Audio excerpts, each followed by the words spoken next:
আজকে আমি সুজি দিয়ে মিষ্টির একটা খুবই টেস্টি রেসিপি তোমাদের সঙ্গে শেয়ার করব। প্রথমেই আমি এখানে 1 কাপ সুজি নিয়ে নিয়েছি। এবার কড়াইতে দিয়ে দিচ্ছি 1 চা চামচ ঘি। ঘিটা মেল্ট হলে এতে আমি সুজিটা দিয়ে দিচ্ছি। এবার সুজিটা হালকা করে ভেজে নেব। এতে সুজির কাঁচা গন্ধটাও চলে যাবে আর খুব সুন্দর ঘিয়ের একটা ফ্লেভারও আসবে। 1 থেকে 1.5 মিনিটের মতো সুজিটা ভাজা হয়ে গেলে আমি অল্প অল্প করে জল দিয়ে একটা ডো তৈরি করে নিচ্ছি। এতে আমি 1/2 চা চামচ নুন দিয়ে ভালো করে নাড়াচাড়া করে একটা প্লেটে নামিয়ে দিচ্ছি। দিয়ে দিচ্ছি 3 টেবিল চামচ গুঁড়ো দুধ। এবার ভালো করে ডোটা মাখিয়ে সফট করে নিতে হবে। 5 মিনিট ধরে আমি ডোটা মেখেছি। মাখাটা যতই ভালো হবে মিষ্টিগুলো ততই সুন্দর হবে ও সুস্বাদু হবে।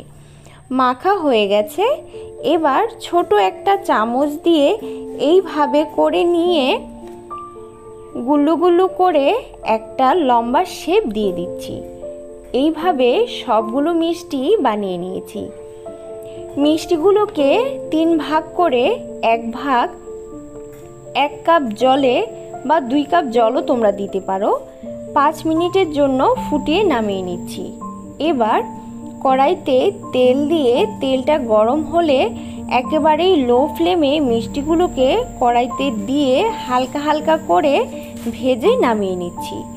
সবার লাস্টে আবারও কড়াইতে সামান্য তেল দিয়ে বাকি মিষ্টিগুলো আর একটু লাল করে ভেজে নামিয়ে নিচ্ছি, তাতে দেখতে ভালো লাগবে। আর কড়াইতে 2 কাপ জল ও 1 কাপ চিনি দিয়ে এটাকে গুলে নেব।